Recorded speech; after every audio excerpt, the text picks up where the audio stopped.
Kalau ini pasti sudah lewat semua tadarusnya ini ya. Surat 3 ayat 37. Ya. Fadal.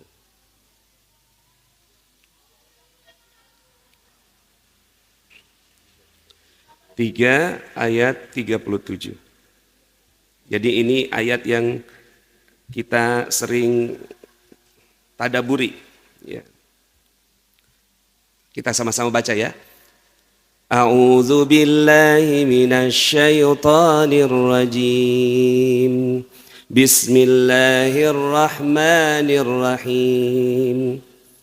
فتقبلها ربها بقبول حسن وأنبتها نبتا حسنا وكفلها زكريا كلما دخل عليها زكريا المحراب وجد عندها رزقا قال يا مريم أنى لك هذا قالت هو من عند الله إن الله يرزق من يشاء بغير حساب صدق الله العظيم fataqabbalaha rabbuha biqabulin hasanin. Maka ketika ya dia Allah menerimanya dengan penerimaan yang baik, membesarkannya dengan pertumbuhan yang baik dan menyerahkan pemeliharaannya pada Zakaria. Jadi Maryam ini ya disebut sebagai anak ajaib. Ya. Makanya yang di sini yang menerimanya langsung Allah. Fataqabbalaha rabbuha. Ya, biqabulin hasanin, diterimanya sebagai anak ya, anak ajaib. Ya, makanya salah satu wanita paling mulia dalam Islam adalah Maryam. Kemudian ketika dipelihara, dibesarkan oleh Zakaria, Zakaria heran, ini anak kok ajaib sekali. Setiap datangi tempat mihrabnya selalu ada rezeki ya, di sampingnya, selalu ada makanan. Jadi Zakaria mau ngantar makanan, sudah ada makanannya. Mau dikasih belanjaan, sudah ada belanjaannya. Mau dikasih rezeki, sudah ada. Kaget ini sih ya Zakaria. Heran Zakaria dan bertanya, "Ya Maryam, anna laki hadza?" Ini dapatnya dari mana? Qalat, "Huwa min indillah." Datangnya dari Allah. Ya, innallaha yarzuqu may yasha bighairi hisab. Kalau Allah mau kasih rezeki, datangnya secara ajaib. Nah, ini ayat ini ya sering kita baca. Makanya di sana ada kata-kata mihrab rezeki. Jadi dulu saya mau buat buku Ustadz Lukman, judulnya Mihrab Rezeki. Dasarnya ini. Tapi bukunya pun datangnya secara ajaib. Saya belum jadi penulis buku pada saat itu. Ya, saya cuma minta doa, ya Allah, gimana ya caranya supaya bisa bikin buku terus jadi bestseller gitu. Ya, judulnya Mihrab Rezeki. Tiba-tiba Mas Ipo telepon saya. Ipo Santosa. Pak Nas, kita bikin buku yuk. Apa judulnya Pak Ipo? Magnet Rezeki. Ya, itu awal sejarahnya. Beliau sudah patenkan itu di tahun 2013. Jadi patennya magnet rezeki atas nama Mas Ipo Santosa, bukan atas nama saya. Akhirnya alhamdulillah saya cuma kirim slide-slide jadi buku sama beliau karena beliau adalah penulis buku. Akhirnya alhamdulillah di bulan pertama langsung menjadi bestseller. Dan setelah itu saya minta izin sama Mas Ipo, boleh nggak kalau seandainya saya teruskan ya magnet rezeki ini supaya kajiannya jadi panjang. Akhirnya beliau izinkan dengan judul yang berbeda, Rahasia Magnet Rezeki. Nah, karena rahasia, tolong jangan bilang siapa-siapa. Nah, pertanyaannya adalah, ayat ini hanya dibaca atau harusnya diamalkan? Kan selama ini kita berpikir bahwa cerita-cerita tentang keajaiban ini hanya menjadi inspirasi. Ya kan? Harusnya menurut saya lah, ayat-ayat yang seperti ini bisa diamalkan juga. Sama seperti buku resep. Buku resep masakan kalau cuma dibacakan, ya itu kan gak jadi apa-apa. Ya. Kan resep masakan itu, ya kalau cuma dinyanyikan, mau semerdu apapun kita nyanyi, suami tetap lapar bu. Begitu juga Quran. Semerdu apapun kita nyanyi, ya bacakan, lagukan, ya dengan makhraj tajwid yang bagus, nggak jadi apa-apa kalau nggak dipraktekkan. Makanya pertanyaannya, untuk apa ayat ini diturunkan? dipraktekkan. Ya. Karena gini, nggak mungkin ada satu ayat yang diturunkan oleh Allah hanya cerita. Nggak mungkin. Pasti ujungnya praktek. Nah, ini kan ajaib. Nah, terus kemudian di sini yang uniknya adalah setiap ilmu dimulai dari penasaran. Ya kayak Isaac Newton, jatuh apel ke kepalanya, penasaran. Loh kok ada apel gitu. Terus kemudian jadilah ilmu namanya gravitasi. Ya kan?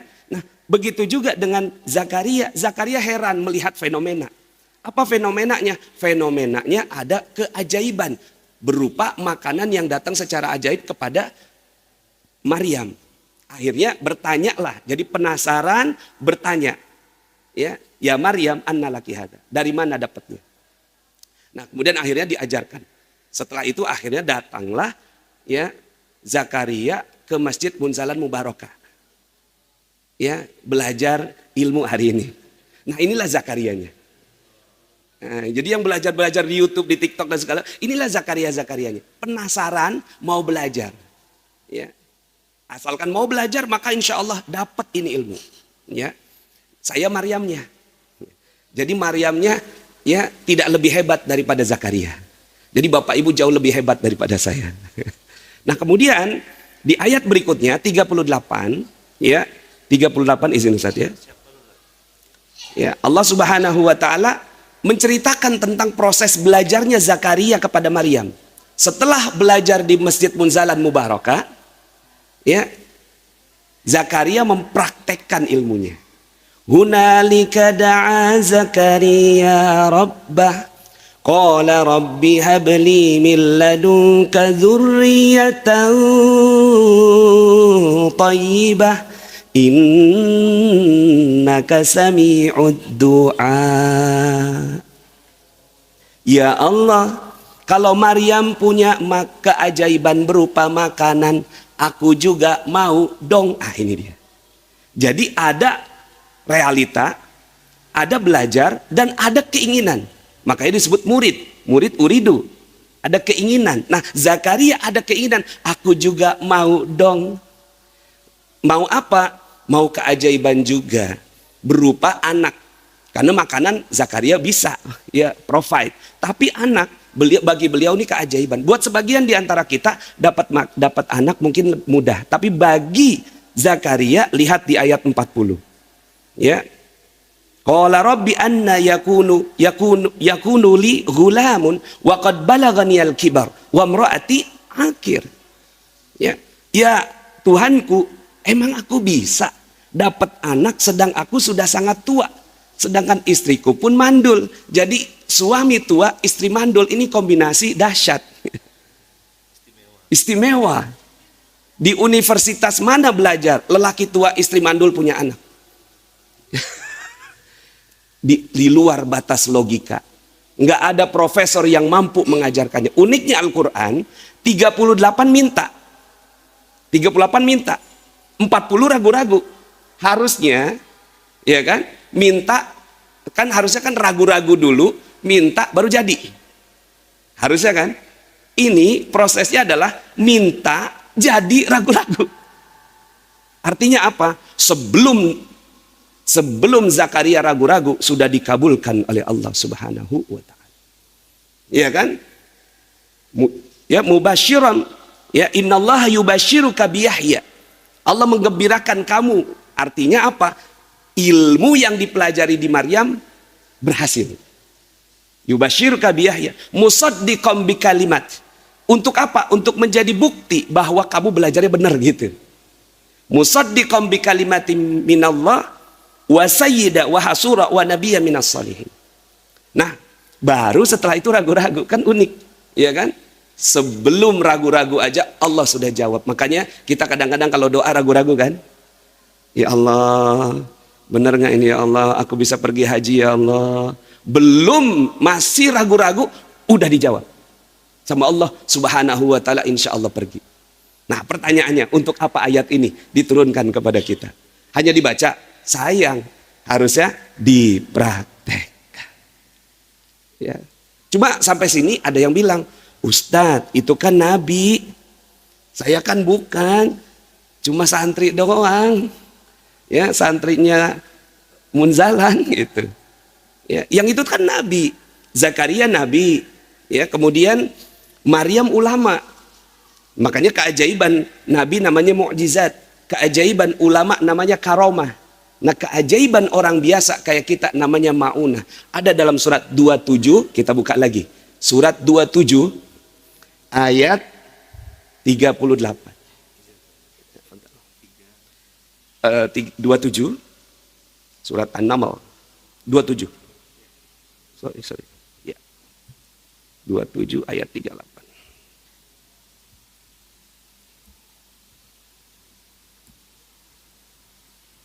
Iya.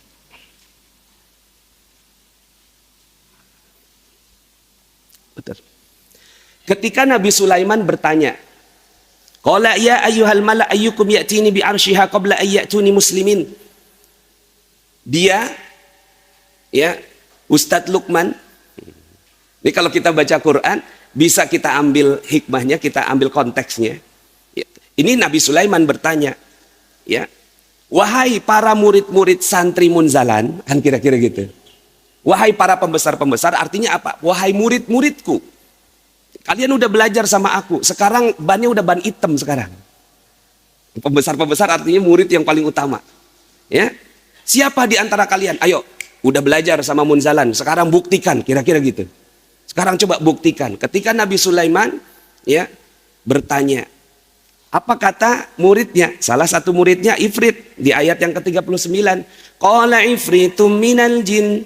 Berkatalah Ifrit dari kalangan jin, ana atika bihi qabla an taquma min maqamik. Aku bisa pindahkan singgasana itu dari Yaman ke Palestina 1000 km. Ya. Dari Pontianak ke Tarakan. Pontianak Brunei. Ya. Itu dalam waktu sebelum engkau berdiri dari tempat duduk. Artinya berapa lama? 2-3 jam. Apa kata Nabi Sulaiman? Bagus. Kamu sudah, ya, mantap, sudah, ya, sudah bisa, oke. Tapi aku mau yang lebih cepat. Ah, itu dia. Aku mau yang lebih cepat. Ini kan dahsyat. Ini kayak dongeng cerita ini. Aku mau lebih cepat. Di ayat yang berikutnya, qala alladzi indahu ilmun minal kitab. Berkatalah orang, di situ nggak disebut orangnya. Alladzi, nggak disebut namanya, nggak disebut golongannya, nggak terkenal. Ibaratnya ini santri baru datang di munzalan. Santri datang terakhir, nggak kenal. Nabi Sulaiman aja udah nggak inget, siapa itu namanya gitu. Yang tadi Ifrit disebut namanya, jin disebut golongannya, ini nggak disebut. Tapi ada cirinya. Cirinya apa? Indahu ilmu minal kitab. Dia sungguh-sungguh belajar. Nah, ini uniknya. Ada Alkitab, berarti ada bukunya. Ya kan? Berarti ada bukunya, ada pelajarannya, bisa dipelajari oleh siapa saja. Karena di sini qala alladzi indahu ilmu minal kitab. Berkatalah orang tak dikenal. Nah, ini dia nih, unik dia. Ya, apa kata orang tak dikenal ini? Walaupun ulama akhirnya mencoba mencari tahu siapa namanya. Ulama dari beberapa buku disebutkan Asif bin Barkhiyah. Walaupun ya Allah aja merahasiakan gitu. Ya. Berarti kan ada sesuatu, ada hikmah kenapa Allah merahasiakan namanya. Apa kata orang tak dikenal ini? Ana atika bihi qabla ayyartadda ilaika tarfuk. Aku bisa pindahkan itu sebelum matamu berkedip. Itu dia. Sekedip mata aja udah dahsyat. Ini belum mata berkedip, kayak dongeng. Sekarang pertanyaannya, Al-Quran dongeng atau kisah? Nyata. Nyata. Ya, kita yakin ini bukan kita lihat dengan logika, kita lihatnya dengan iman. Nggak bisa, logika udah nggak bisa lagi mikir ini. Ya, sekarang pertanyaannya, untuk apa ayat ini? Itu dulu. Dengan fenomena yang sedahsyat ini di Al-Quran, pertanyaannya, untuk apa ayat ini? Kalau saya, ya, ngajak kita semua mempraktekkan. Betul tidak? Sayang kalau ayat sehebat ini nggak dipraktekin. Cuma saya dulu belum ada gurunya. Mau belajar sama siapa? Ya, yang bisa ngajarin ini. Cuma kepengen gitu, kepengen, ya Allah kepengen. Ya kayak tadi Nabi Zakaria, aku juga mau dong. Nah waktu itu akhirnya saya coba, belum ketemu guru, oke lah saya coba dulu. Di laptop saya ada Google Map, di belakang rumah kontrakan ada tanah lebih kurang 2 hektar. Saya bilang gini, ya Allah aku mau dong tanah itu. Sambil saya zikirin, qabla ayyar tadda ilaika torfu. Ini benar, ini jam kagak jalan-jalan ya. Emang benar ya? Oh, berarti cepet banget saya ngomongnya. Subhanallah. Alhamdulillah. Nah, Bapak Ibu yang dirahmati Allah Subhanahu wa taala, saya lihat di Google Map ada tanah di belakang rumah kontrakan saya. 2 hektar. Saya bilang ini ya Allah aku mau tanah ini. Sambil saya tak baca tuh qabla ayyar tadda ilaika torfu. Saya kedip mata, ting. Takut ngelihat. Ya, takut ngebuka mata tuh. Ya, karena belum belajar kan. Pas dibuka nggak terjadi apa-apa. Karena memang belum belajar ya kan. Tapi ini yang tapinya. Saya Masya Allah takjub sekali. Beberapa hari kemudian datang Pak Lurah. Pak Nas mau beli tanah nggak? Di mana Pak? Di situ. Oh itu yang saya lihat di Google Map.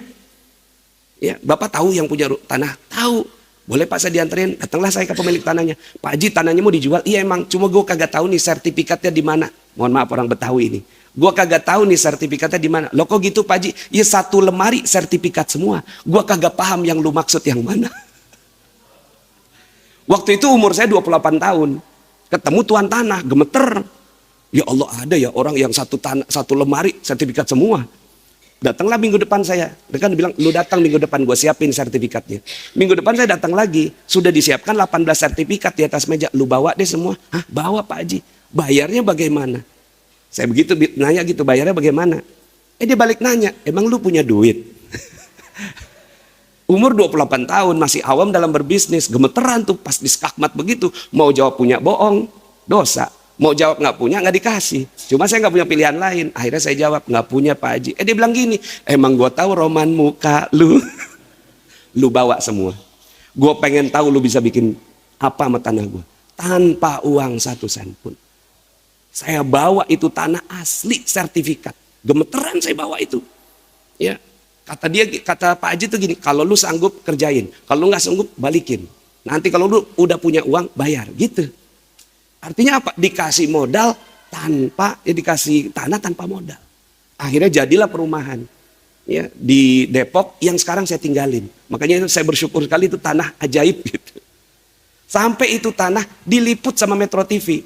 Disebut sebagai Indonesia's First Islamic Property Developer. Developer syariah pertama di Indonesia. Dan waktu itu belum ada bank-bank syariah yang gimana gitu. Saya udah komitmen hanya bank syariah saja. Akad-akadnya semua pakai syariah. Ada Dewan Pengawas Syariah. Begitu kira-kira. Setelah itu ketagihan Pak. Setiap melihat tanah saya kedipin. Ting, ting, ting, ting, ting. Dapat 25 hektar. Tanpa uang 1 sen pun.